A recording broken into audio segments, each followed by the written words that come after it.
हाय, hello, नमस्कार. स्वागत आहे तुमचं मी आणि शौर्य या चॅनलमध्ये व एका नवीन ब्लॉगमध्ये. तर आम्ही आता चाललो होतो सकाळी सकाळी केद्रेला. बऱ्याच दिवसापासून गेलो नव्हतो, 2-3 महिन्यापासून.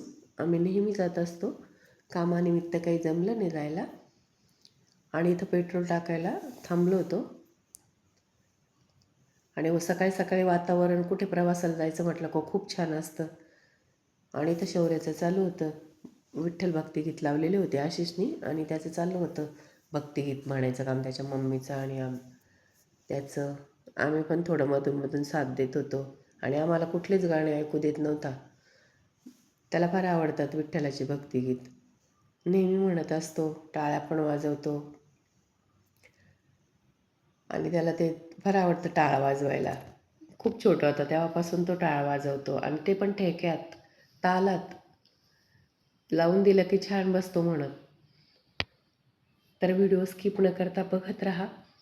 आणि केद्राई जे मंदिर आहे ना, ते खूप जुनं आणि खूप वर्षापासून आहे. तिथे बरेच भाविक येतात लांबून लांबून. तिथे छान असा पाण्याचा कुंड आहे. आणि तिथे बऱ्याच महिलांची इच्छा पूर्ण होते. ज्या महिलांना संतती होत नाही लवकर, तर ते तिथे नवस करतात. आणि 5 किंवा 7 वेळा दर्शनाला जायचं तिथे.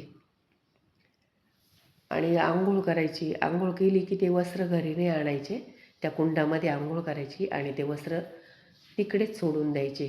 ते घरी आणायचे, अशी पहिल्यापासून प्रथा आहे आणि अजून पण चालू आहे. तर बरेच भाविक येतात लांबून लांबून तिथे. आणि आता आम्ही पोचलो होतो केद्राईला. आणि इथे बघा शौर्याचं कसं चालू आहे डान्स करायचं काम. इथे ना एका ठिकाणी लग्न होतं, छोटंसं होतं, म्हणजे असं कोणाचं पाड्यावरचं वगैरे, असं छोट्या खेड्यातलं असेल लग्न. तर इथे देवाच्या तिथे ठिकाणी लावतात लग्न, बरेच जण लावतात. तर मी ना म्यूट केलेलं आहे. डी जे वाजवत होता छान, तर त्याचं चाललं होतं डान्स करायचं. त्याला काय डान्स करायचं म्हटलं की कुठे बी करतो तो. गाणं वगैरे लागलं की लगेच सुरू होऊन जातो तो. आणि असा उतार असल्यामुळे ना छान पळत होता. आणि इथे खाली मंदिर आहे, खोल याच्यात आहे मंदिर. उंचावरती टेकडीवर डोंगरावर नाही आहे ते मंदिर, खाली खोल आहे असं. आणि छान असं रस्ता पण बनवलेला होता. शौर्य चालू होतं, पायी पायी पायी चालला होता स्वतःच, हात न धरता. आणि उतार होता त्यामुळे तो पळत होता. आणि आम्ही सकाळी आल्यामुळे ना, तर तुम्हाला आता दिसत असेल दुकानं वगैरे, स्टॉल वगैरे काहीच लावलेले नाही आहे. कारण सकाळी सकाळी 9-10 वाजता कोण इतक्या लवकर स्टॉल लावणार आहे. एका ठिकाणी त्याला दिसले, एका ठिकाणी स्टॉल दिसला त्याला, तर लगेच तिथे गेला. मला हे घे ना मम्मा, मला ते घे ना आजी, चालू होतं. तर आम्ही सांगत होतो त्याला, पुढे चल पुढे चल. तर आता कसं बसं आम्ही एका स्टॉलवरपासून त्याला पुढे नेलं. त्याला नाही दिलं, म्हटलं चल पुढे जाऊ. तर पुढे काहीतरी ऐकलंच नाही, तर दुसरं स्टॉल त्याला येतो हात लई खेळण्यांचं. एखाद्या गरीबाकडूनच घ्यायला पाहिजे ग. पाणी तरी घे, हा, एखाद्या गरीबाकडूनच घ्यायला पाहिजे. पुढे काय बाळ कसं रडतं. यांच्या हातात जे बाळ दिसतं ना, थांब, तिकडनं येतानी. कोण होते काय माहिती, तिकडनं येतानी बघत होता. आणि स्टॉल आता हे घेऊ दे पाणी पाणी घेत आल्याचं. होता, तर त्याने ते तसंच तोंडात घातलं. तर मी आणि पुसून दे ना ते तोंडाला. डायरेक्ट असं नाही तोंडाला. परत त्याच्या पप्पांनी सांगितलं त्याला आपण पुढे घेऊन म्हणे. काय घ्यायचं, तसंच बिचारा दुसऱ्या स्टॉलवरून पुढे चालला. काय घ्यायचं ग. पण तिकडनं येताना नाही, गाडी नाही पाहिजे, दुसरं काय खायचं. चल आपण काही हे केलं, घ्यायचं म्हणजे घ्यायचं. मग भरपूर खेळणे काय? चल तिकडनं आल्यावर घेऊ, चल लवकर. एका हॉटेलमध्ये जातो, थोडंसं गरम गरम चहा वगैरे घेतो. असं कधीतरी असं बरं वाटतं बाहेर चहा वगैरे घेऊन.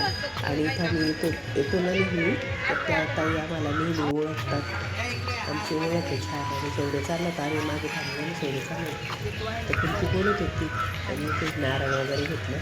आणि आम्ही आता नेहमी असं कुठे गेलो की जे गरीब लोक असतात ना, खूप आजी अशा वयस्कर किंवा मग आता असं गरीब असेल तर त्यांच्याकडनं फुलं हार असं घेत असतात. पण तिने एका ठिकाणी हार घेतला आहे. घ्याव काय घ्यायचं का हार घ्यायचं का गं? बाबांनी आणि मिस्टरांनी एका ठिकाणी हार आणि ओटीचं सामान वगैरे ते घेतलं होतं. घेतले ते मी.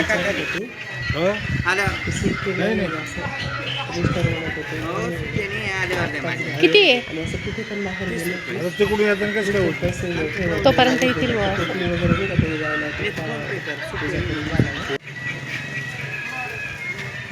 तेव्हा पैसे देतात. पण नाही म्हणतात ते पैसे नाही नंतर लगेच द्यायचे असतात. चला तुम्ही पण आमच्याबरोबर दर्शन घ्या. आता आम्ही एंट्री मंदिरासाठी आणि आता चालू आहे आमचं एंट्री गाडी मागचीच पार्क केली तिथे शौर्य नाचत होता तिथे. आणि इथं आता ही विहिरी खूप खोल विहिरी खूप पूर्वीपासून आहे. इथं काढायचं काढलं होतं आता आधी चक्कर काढून घेतो.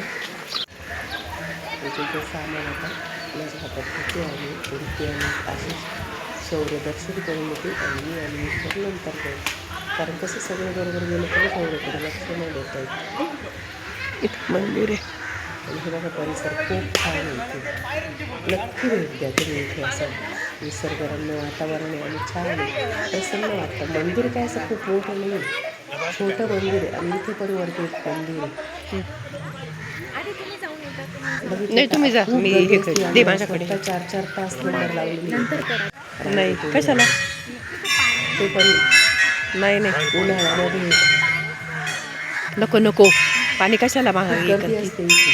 अमावस्या पौर्णिमेला, गुरुवारी, मंगळवारी, शुक्रवारी फार गर्दी असते. इतर वेळेला नसती. पण आज तर नव्हतीच पावसाच्या ह्याच्याने.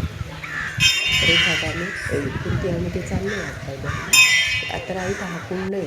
हे मंदिर ते आहे. पाणी आता इथे बंद केलेलं आहे सोडायचं नाही तर ते दोन असं गाईचे केंद्राई माता म्हणतात. तर त्यातून पाणी नाशिक पासून जवळ 25 किलोमीटर आहे. भरलेला असतो नेहमी. तर तिथे आंघोळी करतात. फक्त पाय बुडव गं. करतात. ज्यांना आंघोळी करायचं असेल नवस आहे त्यांच्या बरोबरीचं. किंवा नवस ठीक आहे ना माझ्याकडचं. करायचं तुम्ही पण चालले का? नवस बोलायचं असेल तरी बोलण्या वस्त्राने आंघोळ करतात.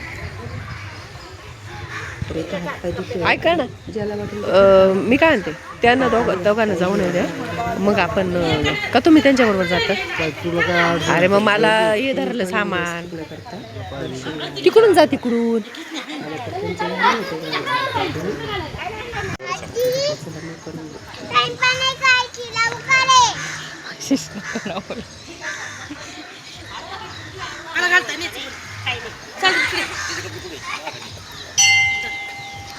पदर वरती घ्या मम्मी.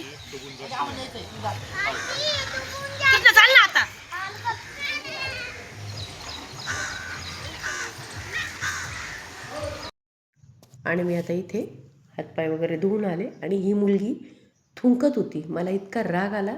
पुढे जाऊन मी तिला बोलली. ते आता व्हिडिओमध्ये नाही घेतलं. मी तिच्याकडेच बघत होते आणि तिचे मम्मी पप्पा होते ते राग